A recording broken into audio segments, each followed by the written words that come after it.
Welcome to Bald Guy DIY. If you've ever wanted to find the center of a piece of material, whether it's a circle, square, triangle, or a few other shapes, in this video I'm going to show you how you can do that quick and easy.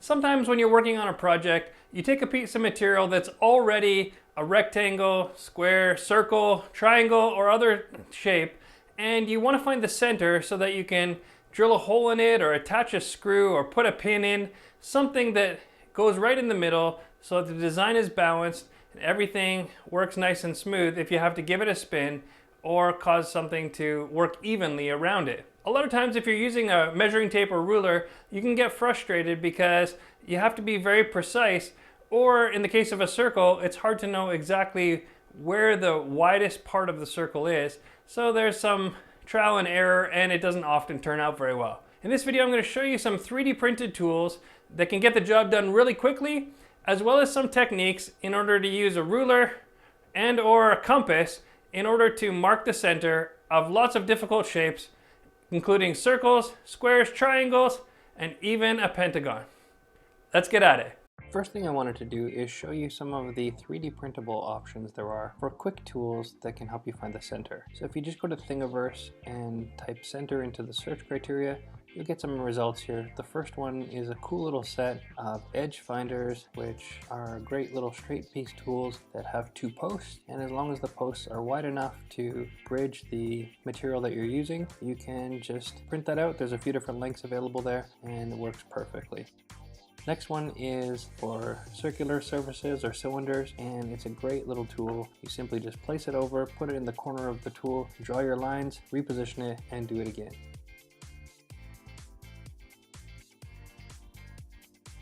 Printed those out with my 3D printer. It took a little while, a couple hours later, and I had these jigs ready to go. Obviously, if you're sitting down wondering how you're going to find the center today, right now, these might be a little bit long, but if it's something that you do commonly or you want to put in your toolkit for the rainy day that you need them, it's a great place to start. Demonstrate how they work. You simply set it over the board and make sure that both of the posts are making contact with the board the whole way as you slide it down the surface. As you can see, it creates a nice straight line.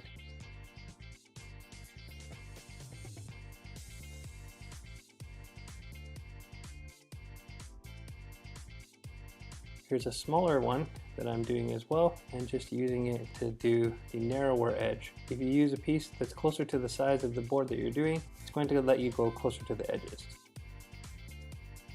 It also works great on things that are round, like pipe or doweling. Here I'm doing it on a broom handle. As you go, you're keeping the jig nice and level.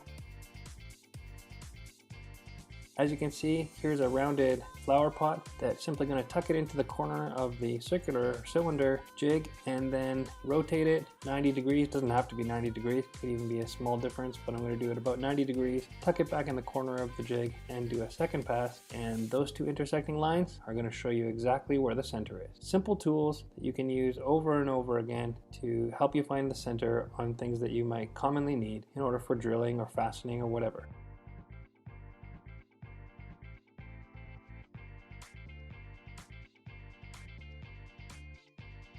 You can even use it on a cylinder that's bigger than the tool itself, as long as it's still going to cover at least half of the distance or the radius, because you need it to be able to intersect. As you can see, it identifies it great on a little bit bigger cylinder.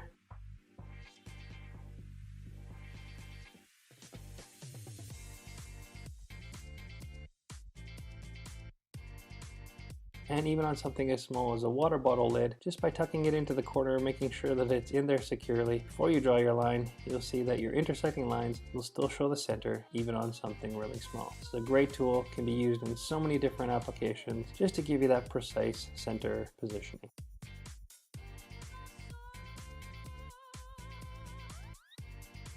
Now I'm going to show you how you can use a compass and a ruler in order to find the center of a bunch of different shapes. And I tried a 3D printed compass. I thought it would be cool to stick with the 3D printed theme of the video and the tools, but this print in place model that I found looked really neat, was really well designed, but with the tolerances on my printer and how it's set, I just really found it difficult to get the screw especially to release properly, and I ended up breaking it by forcing it a little bit too much. Since I have a good quality metal compass to use, I'm going to proceed with that. But if you're interested, check out a 3D printed one. To find the center of a rectangle or square, all you're going to do is simply draw lines from corner to corner using a straight edge or ruler, and the two intersecting lines going from one corner to the other and then the opposite corners to the other is going to produce an X, and in the center of that X, those intersecting lines is going to be the center of your square or rectangle.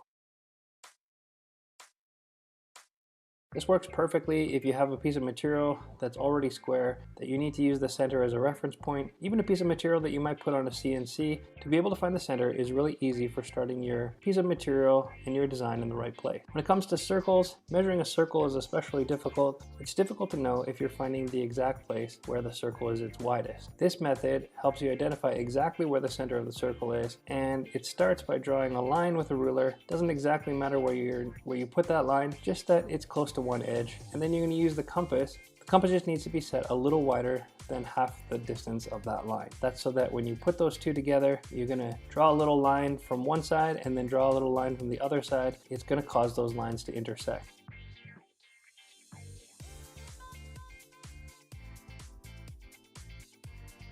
On my first attempt there, they didn't quite intersect properly, and so that's why I needed to do it over again from the one side. But then I'm just going to open the compass just a little bit wider and repeat the process. This is going to create another intersecting point, another inch or two apart.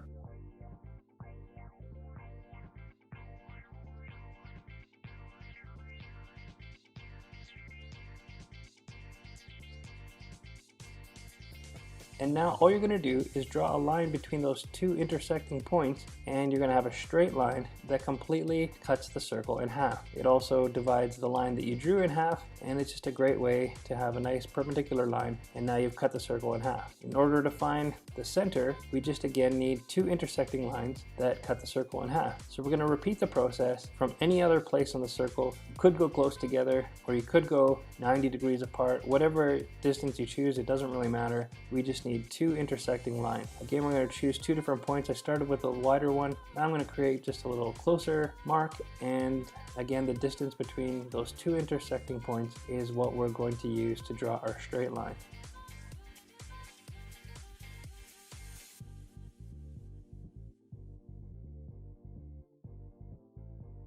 We have a straight line going from one direction, and now we have a straight line going from the other direction, and where those 2 points meet is the exact middle of the circle.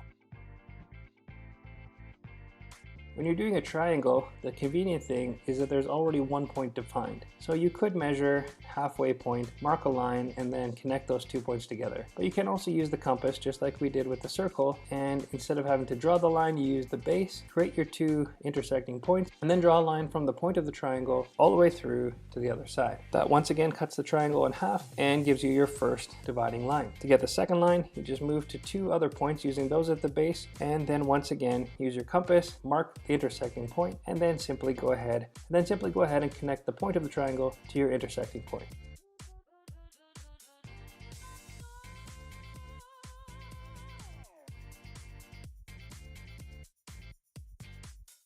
To show you what it looks like if you do all three, even if you go from all three sides of the triangle, you'll get the same middle point. It's consistent all the way across.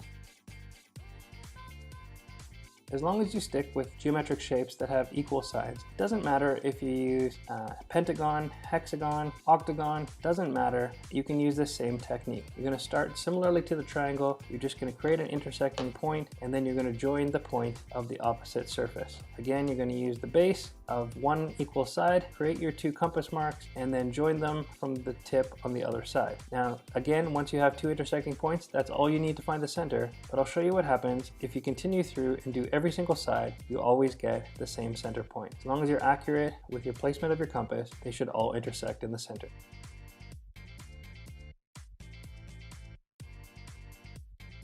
So there you have it, an easy method that you can apply to lots of different shapes to find the middle and be able to move on with your project without the frustration of a slightly offset screw or the whole thing just being a little off center. I hope you can use tips and tricks like this in your projects in the future. If you've got a great idea for a quick little project tip that makes things a lot easier, let me know in the comments or send me an email. My contact information is in the details below. If you enjoy these videos, please let me know. Give it a thumbs up, subscribe to the channel, and check back weekly as I post a new video every weekend. And until next time, no matter what project you're stuck in the middle of, don't be afraid to be balder.